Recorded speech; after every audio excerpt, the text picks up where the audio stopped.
All right, welcome into the stream. Usually we're doing gaming with Derek, but unfortunately we're mixing things up. We had some technical difficulties yesterday. We were testing it out. I'm joined by Philadelphia sports reporter Dan Koob as we're going to preview the game between the Browns and the Eagles this weekend, Sunday afternoon at 1 o'clock.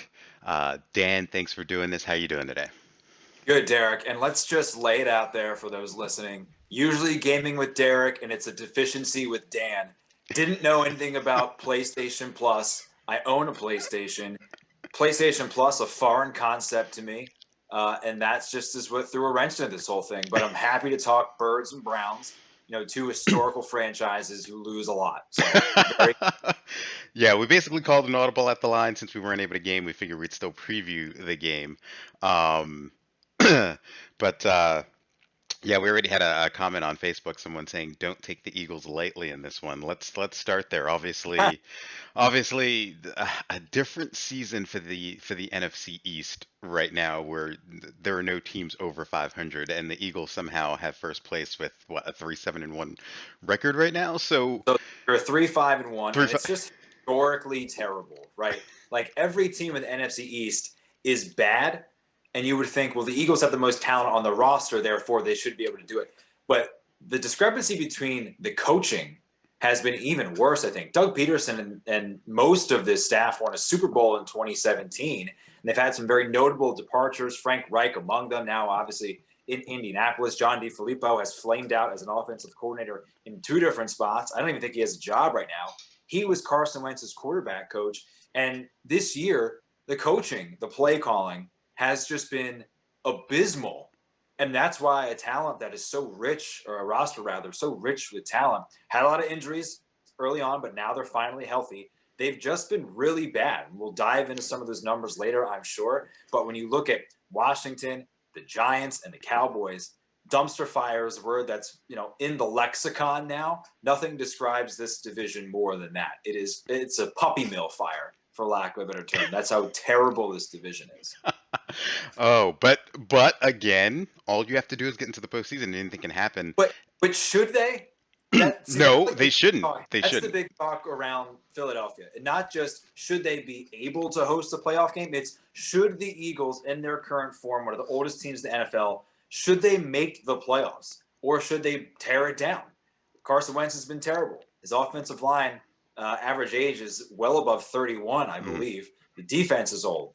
Like they shouldn't make the playoffs because then that reestablishes this thought that their playoff and championship window is still open when very clearly it's not. It's like the reverse of Cleveland, who has figured themselves out. Meanwhile, I made this comment to you yesterday. The Eagles are like the high school captain of the football team 15 years later who still thinks he's, hot stuff, right? They're coasting on reputation and they have not adapted to what they are, what they should be. Right, right. And here's the thing. Normally, you look at halfway through the year, you would expect the Browns to have the lack of success that the Eagles are Yeah. having, and for the Eagles to have the success the Browns are having. It's kind of role reversal here. The Eagles are coming off of a couple of years ago just winning the Super Bowl, and the Browns haven't made the postseason in forever now, making a deep run. Just what are your expectations for this game heading into Sunday? My expectations are for the Browns to run all over the Eagles, right? Now, the Eagles defensively and historically pretty good against the run. I think they allow about 3.5 yards per carry to running backs. It's been quarterbacks that have actually really hurt them. But I kind of want to answer your question with a question back to you, which is Kevin Stefanski, for the first time in like the history of the Cleveland Browns franchise, has finally said, "This is who we are, Hmm. and this is what we're going to do." Like, how much of that has been a surprise? Maybe the weather has played a factor. Like, is the weather the best thing that's happened to Cleveland Browns this year that has forced them to just run the football more? No, the best thing that ever happened to them in terms of that is the development of the offensive line. Having Yeah. Wyatt Teller step up the way he did last year when he was on the team, he was average. You know what I mean? And this year now he's one of the best linemen in the league, if not top 10 in the league. And a lot of it has to do with Callahan coming in and being the offensive line coach and how much he's been able to develop this line, right? So that's part of it. The other half is Kareem Hunt being a little bit healthier than he was last year. Remember, he missed 8 games last year because he was suspended, but then he was also dealing with, I think, a groin injury or something like that, and he's been dealing with a little bit of an injury now. But when you have fresh legs like that, and you're able to, they literally will run both running backs in the first quarter, Nick Chubb in the second quarter, Kareem Hunt in the third quarter, and give you Nick Chubb again in the fourth quarter. So to be able to remain fresh like that, it's hard for for the defense, especially the defensive front, to stay, uh, to be 100%. They're worn down by the time you hit the fourth quarter, and you kind of saw that last week. Nick Chubb coming back from an injury, he missed 5 weeks. He had a decent game, and then he broke out for that 65 yarder there at the end. And but that's because the defense was absolutely smashed, and 2 minutes to go, we're just going to run it down your throat. I think it's Stefanski's presence of mind to come in and to say, sure, we have Baker Mayfield. He's drafted #1 overall in the draft, but we have two dynamic backs. Let's take advantage of those guys. Can never have too much Chubb. That's just something, a life lesson for those paying attention. Yeah, can we quote that? Go for it. Clip it, put it on social, tell the aggregators that you could run that clip. I think we'll flip this to the Eagles. What really is killing them has been head coach Doug Peterson and this coaching staff. They have the third lowest run rate percentage in the National Football League, even though they have Miles Sanders, a guy who was averaging almost 8 yards a carry, 6.5 yards a carry against the Giants last week. He only got 15 carries. He had over 80 yards. There's no excuse to not run the football. In the same breath, Carson Wentz is averaging only 160 yards passing the last couple of weeks. Last week against the Giants was only the second game this year he didn't throw an interception. So not only did the Eagles not want to run the ball, they can't throw the ball. Now, I didn't play in the National Football League. I've never coached in the National Football League. A lot of coaches want to tell you that football is rocket science. I'm here to tell you it's not. If those two things are going on, then you have a fundamental and philosophical issue with your football team. And basically what it comes down to is you're just not very good, right? And you talked about the running game for the Browns, everything like that. The Eagles have a good defensive line, but it's not a deep defensive line. And they, along with a lot of other teams in the NFL, have de-emphasized the linebacker position. Their linebackers are trash, right? So if you have a team with a guy named Wyatt on the offensive line, I would never want to get in a hand fight with that person because he's probably going to beat me just based on name recognition. And also, when you wear down that line and they don't have depth, you now are allowing your linebackers to get caught up in trash. And if they're already not good and you already can't keep them clean because your defensive line is tired, you're going to get run on. And I expect exactly what you mentioned in the previous weeks for the Browns to happen later in the game at home against the Eagles, which is late third quarter, fourth quarter, Browns to be able to salt this game away, which, we'll talk Eagles schedule here. I think their next 5 opponents are 32-11 combined, or 32-12 combined over the next 5 weeks. So, we can laugh and say, hey, the Eagles are going to be terrible and still make the playoffs. They could be 5-10-1 on week 17, late Sunday night, because I don't know if I see too many more wins on the schedule for them. Yeah, let me ask you this: what listening to sports radio and things like that this week? But I've worn the jacket. I feel like I shouldn't have worn the jacket. I mean, because I went polo. I mean, I got a tank in the back. I could throw one on. You were just trying to show me up, is what that was. I think the opposite of what's. But what's been kind of the perception of this game from the fans going in? Obviously, Browns are 6-3; they're having success, but it's still kind of up in the air here when you listen to sports media, because really Browns fans feel like they should be 7-2. They should have beat Oakland a couple weeks ago in the bad weather. They didn't run the ball as much as they should. Baker's been struggling up and down. So even though they're having success, there's still questions with the Browns. What's the outside perception coming from Eagles fans about this game? Well, if you know anything about Philadelphia sports fans, is that we probably feel like we're going to go 3-13 every year until we're proven otherwise. It's a very fatalistic fan base. To me, the perception is the Eagles are probably going to lose this football game. They haven't shown for any reason that they can beat good football teams, because they haven't beaten a good football team this year. They tied the Bengals, who are bad. And at the time, that was a decision that was rightfully crushed. And even though that's keeping them a half game up in the division, it's basically much ado about nothing. So I would say the perception here is that the Eagles are going to have to get lucky. They're going to have to play maybe their best game of the year to win on Sunday. And I don't personally see it. I plan on saying on our kickoff show Sunday morning that the Browns are going to run the football and they're going to win. I got a question on Facebook here. Sure. One of the strengths of the Browns defense is their defensive front, and after that, it's kind of a struggle.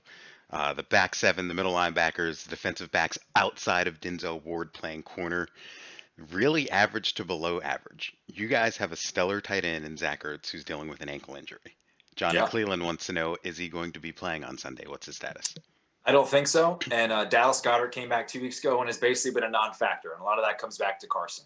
I have a blanket that I fully plan on pulling over my head on obvious passing downs for when Myles Garrett goes against Jason Peters. Peters is a 38-year-old future Hall of Famer, and he should not be starting. This team, when he was hurt, went to Jordan Mailata, who was a former Australian rugby player. Mhm. And he came in, showed the athleticism. He's raw, obviously, but he showed the athleticism, and he played really well. And as soon as Peters came back, they shipped Mailata back to the bench, which I thought was a big mistake.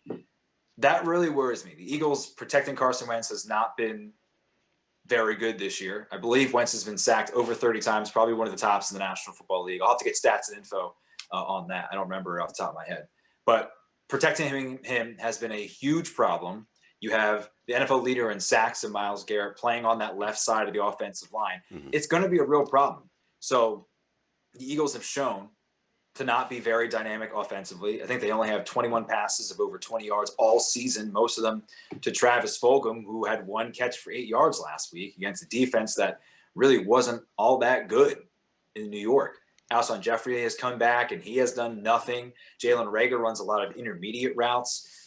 J.J. Arcega-Whiteside can't even get on the field. He was a second-round pick last year. Mhm. John Hightower is a late-round pick this year, basically just runs go routes, and if you can't catch the ball, he's useless. Greg Ward is another guy who runs intermediate routes. So I would say as long as they're able to pressure Carson Wentz, I'm not worried about the Browns secondary. And like I said, the last 2 weeks, the Eagles have barely eclipsed 160 yards passing. Mhm. So there's just nothing dynamic about this Eagles offense right now, and Doug Peterson has refused to feed his best offensive player, who's Miles Sanders. It sounds like you have a ton of confidence in the Eagles going into this Yeah, weekend. yeah, And we're really confident. We do a gambling show on CBS3 in Philadelphia that I contribute to, and I fully plan on spending $0 on the Eagles this week. there's another question on Facebook that I'm gonna answer, and you can tack on if you want to. I know you don't Yeah. watch a lot of Cleveland Browns football, but Michael Davis wants to know a real football question. Do you think by the play calling of Browns coach Kevin Stefanski, he doesn't trust Baker with the ball in his hands? I feel like I can answer this. I feel like the answer is no, he doesn't.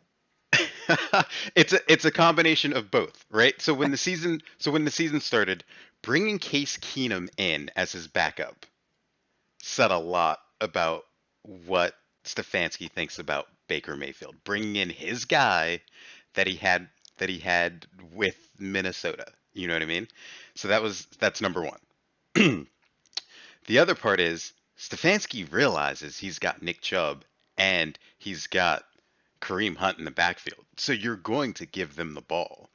Um, and a lot of it has to do with OBJ's now hurt. So there's no need to like kind of feed him the ball either because you're one less superstar down. So you're going to give your superstars the ball. And that's Kareem Hunt, that's Nick Chubb. And obviously, sure, we've got Jarvis Landry here. So I think it's a combination of both. And Baker hasn't necessarily shown outside of the Bengals game where he threw for 5 touchdowns that he can go and win you the game. He won us that game. But every other game, it's been Nick Chubb and Kareem Hunt. You can add on if you want. Well, didn't we see that last year too with Freddie Kitchens, right? Like the Browns don't win if Baker throws 40 times a game. We Like that, do. They that threw the was ball. that was proven. Yeah, they threw the ball more with Baker last year for sure. I mean, Kitchens definitely favored Baker a little bit more, but yeah, the recipe for success right now is you run the ball, you run the ball, you run the ball, and you run the ball until it doesn't work. Like the goal is to win the game, not to pad somebody's stats. So if running the ball Yeah. is going to win you the game, um, that's what you do.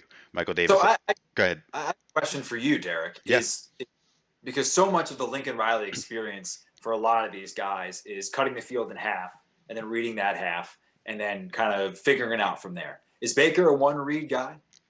He has been a one read guy for the most part, Mm. until he gets on the run. That's the thing. He is better outside of the pocket than he is inside the pocket. And it kind of will remind you, you worked in Louisville like I did, like Lamar Jackson, especially early on, better outside the pocket than he was inside the pocket. And that's where Baker thrives, and he can read the field better.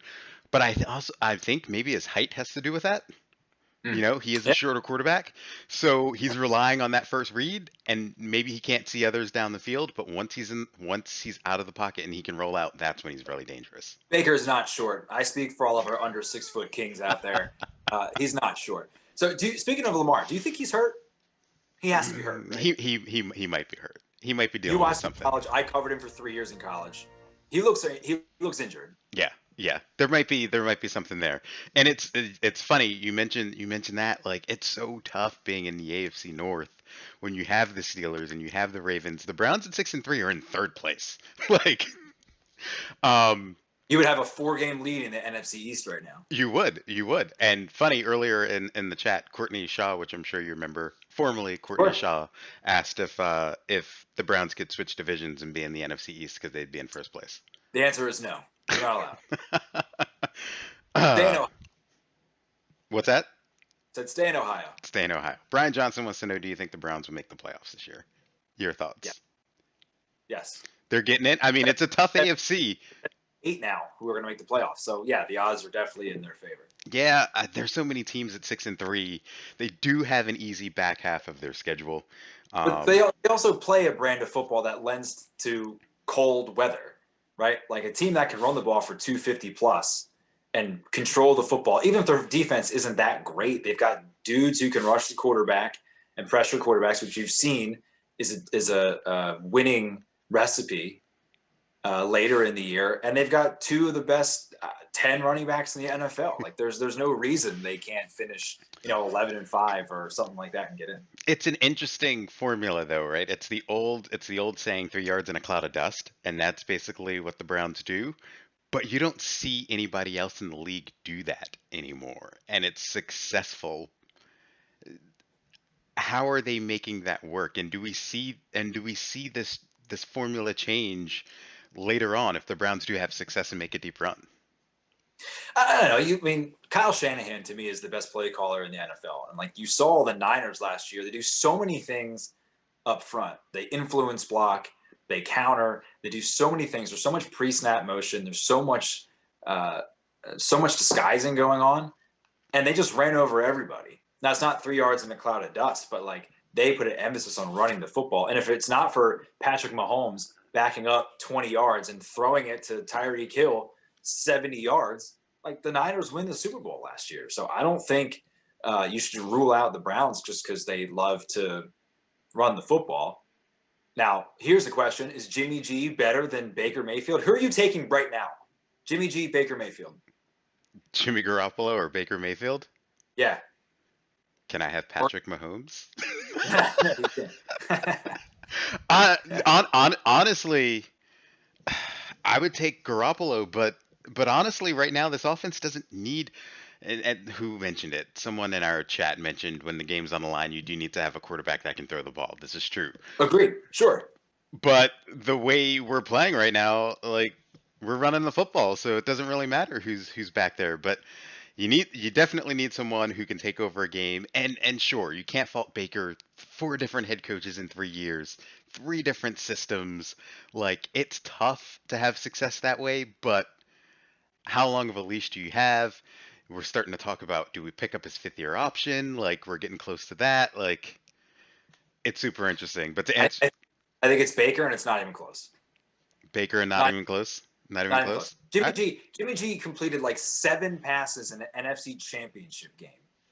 All right, it's not even close. If I got to make one play, I'm taking Mayfield's ability to do whatever over Jimmy G dropping back and immediately going, "Oh, I'm handsome, but now I have to do something else." It's Right, right, I don't see it. right. And, you know, it's not like Baker's having a bad year. 15 touchdowns, 7 interceptions, which is better than what Carson Wentz is doing, where he's 12 and Oh, 12. much better. He's trying to Leads the league in turnovers right now. he's trying to catch up to that Jameis Winston stat of 30 touchdowns, 30 interceptions in a season. But That'll never. I mean, come on, don't do this to famous Jameis. That's not fair. He's now a starter again. All right, he's going to light it up. Michael Thomas's fantasy value about to go through the roof once more. All right. all right. And that's an impressive feat. 30-30 is an impressive feat. They should make it 30 for 30 about his 30 and 30. Yeah, yeah. You know, we're gonna start to wrap this up here, but I do want to ask you this question. Heading into Sunday for Browns fans, what should worry them, if anything, about the Eagles? Uh, I don't know. Do you like white on white uniforms? I don't think anything on the field is that particularly scary. I usually like white on white. Sometimes they wear white on green. They seem to play better with that scenario. But the way the Eagles are playing right now and the way that this community is not embracing them, I mean, they're talking about getting rid of Doug Peterson. They're talking about getting rid of Howie Roseman, who is the GM. For whatever reason, Nick Foles keeps coming up. These people have not watched a football game in the last 2 years because Nick Foles equally is terrible. Jalen Hurts, who they drafted in the second round, people are now, they've completely swung. This went from, why are you allowing Jalen Hurts to run 2 read options a week, to, we should probably get Jalen Hurts some reps throwing the football because this is going south real quick. I don't see this Eagles team rallying around Doug Peterson. So if I'm a Browns fan, I'm really not worried at all because if they can ball control, the Eagles don't run the football. So they're going to throw it 3 times, go 3 and out, maybe get a first down here and there, and the ball is going to come right back to the Browns. I expect the Browns to have the ball for at least 35 minutes on Sunday. So, give me your predictions for the game Sunday then. I don't know. Did you ever see Space Jam where like the Monstars total keeps running up and it says little one-sided, isn't it? I expect it to be basically pretty much like that. I'll go ahead and say Browns 27, Eagles 10. Maybe a little wiggle room there for the Eagles to get a backdoor touchdown. But I think what's the line? Do you know what the line is? Either way, Cleveland covers. Off the top of my head, I do not, but I can pull it Okay, up real quick. It'll take me 5 seconds. Let's see what it is. sure. It is 3, Oh, yeah. which is Guess what? surprising that it's only Guess 3 what? points. Daddy's buying a new house with this one. It's Yeah. actually very, but surprising. It's only 3 at home for Cleveland. Yeah, that I find that to be very surprising. Now, Vegas or FanDuel or DraftKings, whoever, they seem to know a great deal. But I'm grabbing those 3 points, and I look forward to reiterating that on Odds On CBS Philly Sunday at 8:30. Yeah. Also, there's supposed to be rain by kickoff too, so that's another week where we may see rain. I don't know how bad the wind's supposed to be. Well, guess who that favors? The team that loves running the football. No doubt, no doubt. We've got some predictions here really quickly, just to read them through. Michael Davis says Browns 24, Eagles 13. Brian Johnson says Browns 28, Eagles 7. Whoa, Brian, take it easy. All right, but Dan, I appreciate it. Let's wrap this thing up. I appreciate you hopping on to Of talk course. Browns Eagles. Hope all is well. I'm gonna end this. You stay on as we get out of here. But everybody in chat, thanks for hopping in. Next week we'll have a preview. Obviously, the Browns taking on the Jacksonville Jaguars. I think we'll be getting back to gaming. No technical difficulties there. Thank you, Dan. Um, but everybody have a good day, and I will see you guys later.